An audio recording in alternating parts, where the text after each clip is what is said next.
यही मन में बाबा है हरदम हमारे, तेरी याद दिल से नहीं दूर जाए, नहीं दूर जाए। मिले शक्तियाँ सिद्धियाँ सब खजाने, तो भी प्यार तेरा नहीं भूल पाए, नहीं भूल पाए। यही मन में बाबा है हरदम हमारे।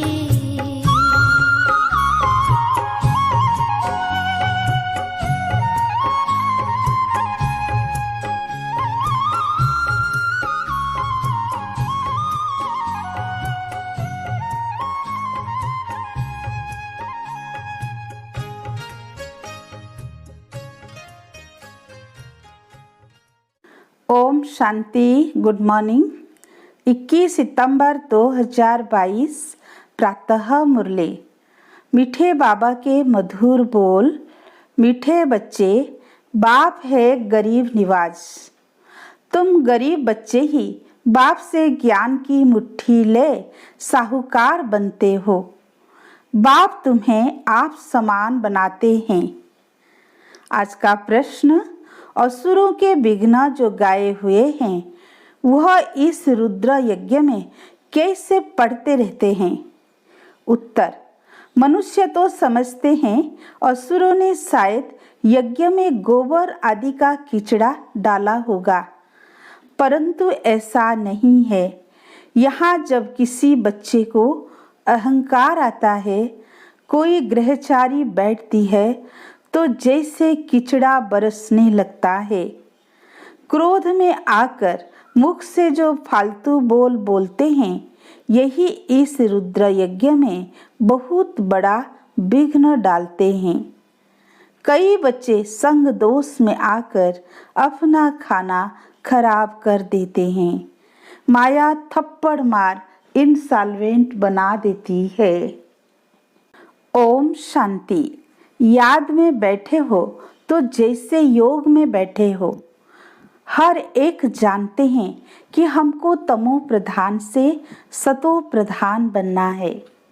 यह है गुप्त मेहनत, इसमें कोई बड़ाई की बात नहीं।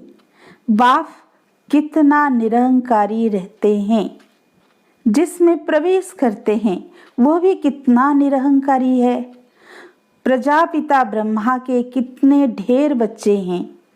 चलन कितनी साधारण है, जैसे घर में बड़ा बाबा चलते हैं। निराकार के लिए भी कहा जाता है निरहंकारी है, गुप्त है ना। इनको यह नहीं रहता कि हमारा शो हो, भवके से सबको पता पड़े। भवके से नाम तो होता है ना। बाप कहते हैं यह सब रस्म रिवाज कलयुगी देह अभिमानियों की है। यहाँ तो शांत में आते जाते हैं। बाबा तो हमेशा कहते हैं स्टेशन पर भी कोई ना आए, कोई हंगामा नहीं। बाप कहते हैं मुझे गुप्त ही रहने दो, इसमें ही मजा है। बड़े भवके वालों को, बड़े आदमी को मारने में भी देरी नहीं करते। बाबा तो है ऊंचते ऊंच, चलन गरीब से गरीब चलते हैं। बाप गरीब निवाज है ना, गरीबों से ही मिलने आते हैं। साहूकार लोग तो नामी ग्रामी मनुष्यों से ही मिलते हैं। इनको तो गरीब ही प्यारे लगते हैं।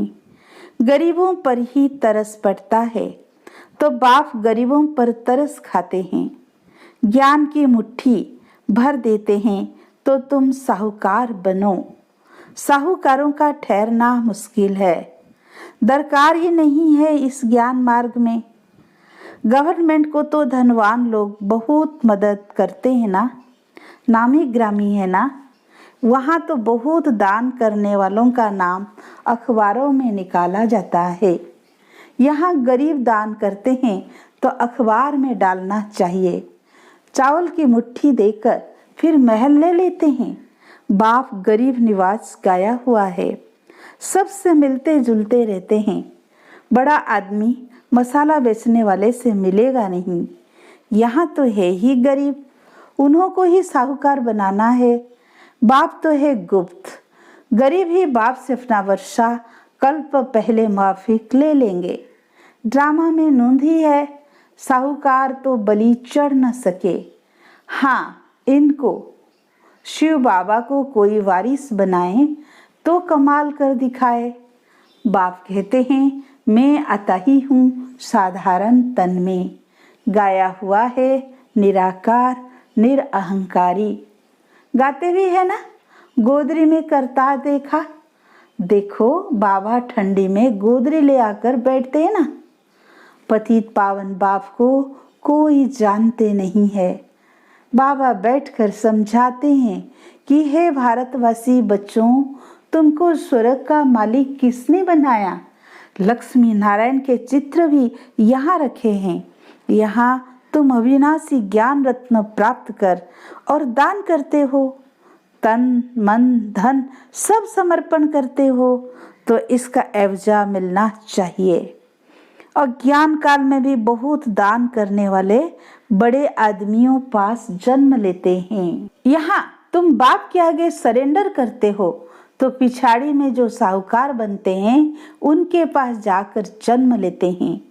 फिर तुम वहाँ महल माड़ियाँ बनाएंगे। दुनिया तो यही होगी, बैकुंठ कोई छत में थोड़ी रखा है। पूछो तुम्हारा बाप कहाँ गया? कहेंगे काशीवास किया और मुक्ति को पाया, अर्थात स्वर्ग पधारा। परंतु अब तुम समझते हो मुक्ति, जीवन मुक्ति किसी को मिली नहीं है, सब यहाँ आते जाते हैं। कर्म अनुसार एक शरीर छोड़ दूसरा लेते हैं। बाप कर्म अकर विकर्म की गति समझाते हैं। रावण राज्य में जो भी कर्म मनुष्य करते हैं वह विकर्म बन जाते हैं। बालिग अवस्था में ही हिसाब किताब बनता है। छोटे बच्चे का कुछ जमा नहीं होता है। बच्चा बड़ा होता है तो उनके माँ बाप काम कटारी पर चढ़ा देते हैं। यह भी कर्म विकर्म हुआ, वहाँ माया का राज्य ही नहीं। यह एक भी मनुष्य जानते नहीं। तुम बच्चों को बाप देही अभिमानी बनना सिखलाते हैं और कोई सत्संग में ऐसे नहीं कहेंगे कि तुम्हारी आत्मा में सारा पाठ बजाने की नूंद है। आत्मा शरीर छोड़ दूसरा ले पाठ बजाती है। आत्मा ही कानों से सुनती है। अब तुमको सेल्फ रियलाइजेशन कराया है। हम आत्मा ही 84 जन्म लेते हैं। आत्मा को अब निश्चय हुआ है, देह अभिमान खत्म। पहला अवगुण ही यह है, देह अभिमान आने से ही और विकार चटकते हैं। तो अब देही अभिमानी बनना है। बाबा हम आत्माएं बस आई की आई, 84 जन्म पूरे किए हैं। ड्रामा अब पूरा हुआ, अब हमको नया जन्म मिलेगा। खुशी होनी चाहिए ना। सर्फ खल छोड़ता है फिर नहीं लेता है। सन्यासी यह मिसाल दे नहीं सकते। यहाँ तुम भी नई खाल लेने के पहले पुरानी छोड़ते हो, फिर वहाँ हर जन्म में आपे ही पुरानी खाल छोड़ नई ले लेते हैं। बच्चे समझते हैं कि अब हम यह पुरानी खाल छोड़ घर जाएंगे, फिर स्वर्ग में समय पर पुराना शरीर छोड़ दूसरा लेते रहेंगे। सर्प तो बहुत बार खाल उतारता है। तुमको तो यहाँ प्रैक्टिस कराई जाती है। यह 84 जन्मों की सड़ी हुई खाल है। इनको श्याम कहा जाता है। चमड़ी काली तो आत्मा भी काली है। सोना 24 कैरेट होता है तो जेवर भी ऐसे बनते हैं। आगे खाद डालने का कायदा नहीं था, सच्चा सोना चलता था। यह गिन्नी आदि विलायत से निकली है। विलायत में सच्ची मुहरें बनती नहीं। यहाँ ही सच्चे सोने की मुहर थी, अब तो सब महंगा हो गया है। सोने में खाद डालना ही है। तुम्हारे दिल में गुप्त खुशी है कि हम तो जाकर सोने के महल बनाएंगे। जैसे यहाँ पत्थरों की दीवार है, वहाँ सोने की दीवार होगी। हम पारस बुद्धि बनते हैं तो महल भी सोने के बनाते हैं। पुराना सब खलास हो जाएगा। इस ड्रामा को बड़ा युक्ति से समझना होता है। नई दुनिया में सब कुछ नया होता है। यह कितनी सहज बातें हैं। अच्छा, यह भी समझ में ना आए तो बाप को बड़े प्यार से याद करो। इसलिए यह सब महीन बातें बाबा ने देर से समझाई है। शुरू में बहुत सहज तोतली बातें सुनाते थे। ऐसे थोड़े ही कहेंगे कि बाबा ने यह सब पहले क्यों नहीं सुनाया कि आत्मा इतनी छोटी है। ड्रामानुसार जो कुछ पास हुआ, कल पहले माफिक जैसे समझाया था ऐसे समझा रहे हैं। मनुष्य इस ड्रामा के बंधन में बांधा हुआ है।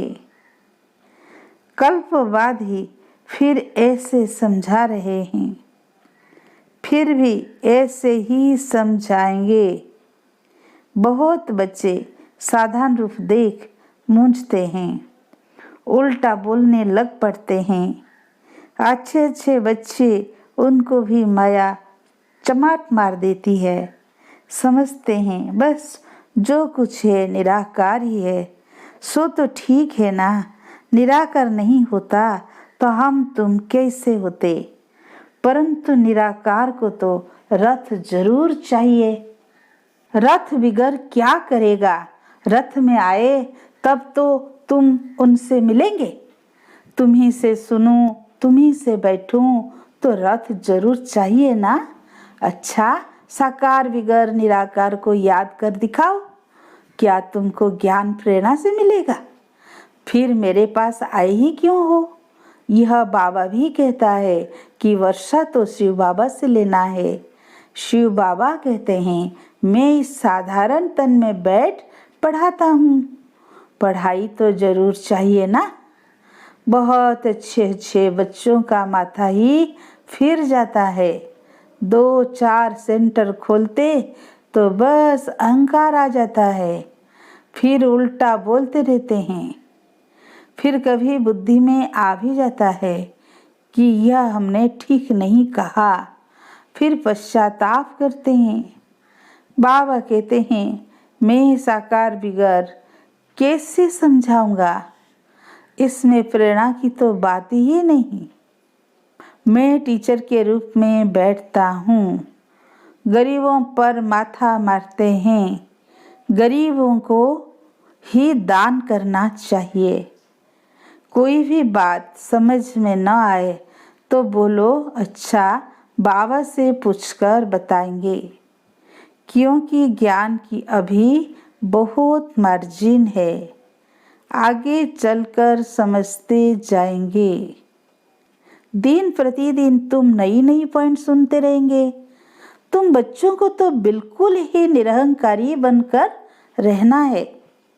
अहंकार आने से ही फिर सारा कीचड़ा बाहर निकल आता है। कीचड़े की जैसे वर्षा होती है।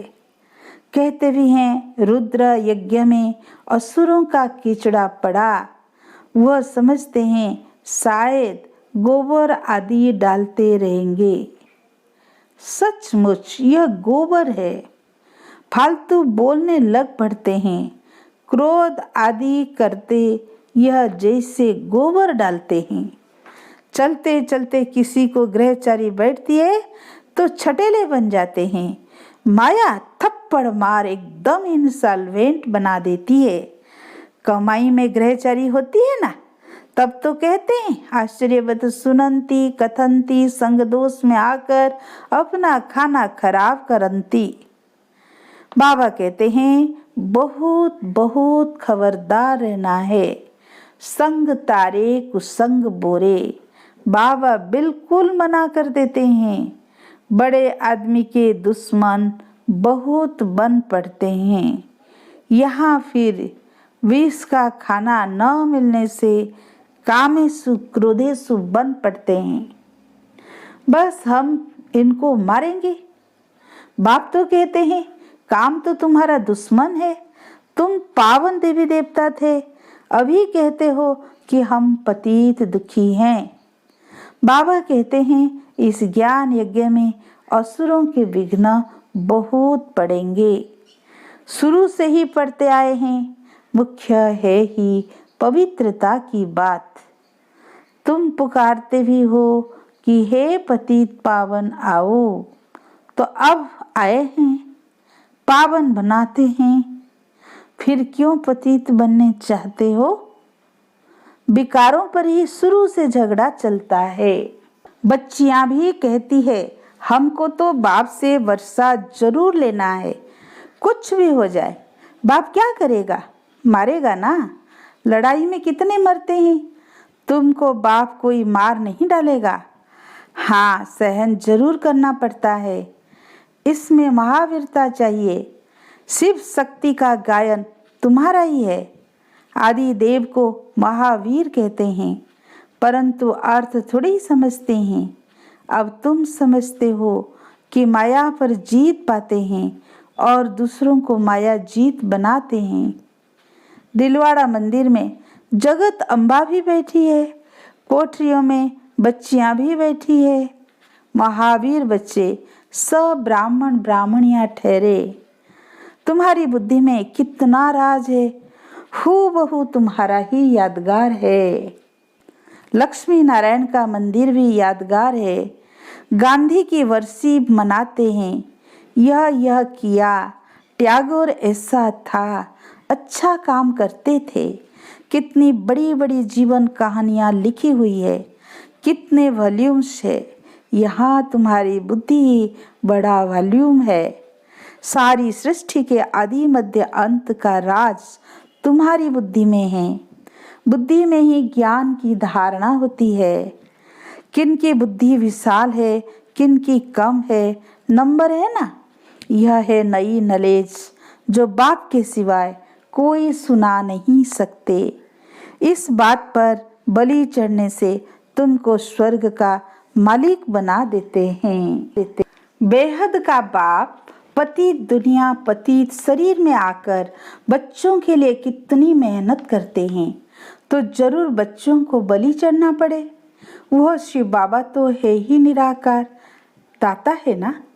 कहते हैं शिव बाबा हम आपको पैसे भेज देते हैं मकान बनाने के लिए। मैं तो निराकार हूँ, तो जरूर ब्रह्मा द्वारा ही बनाऊंगा।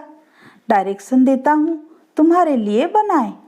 हम तो आए हैं थोड़े समय के लिए, फिर निर्वाण धाम में चले जाएंगे।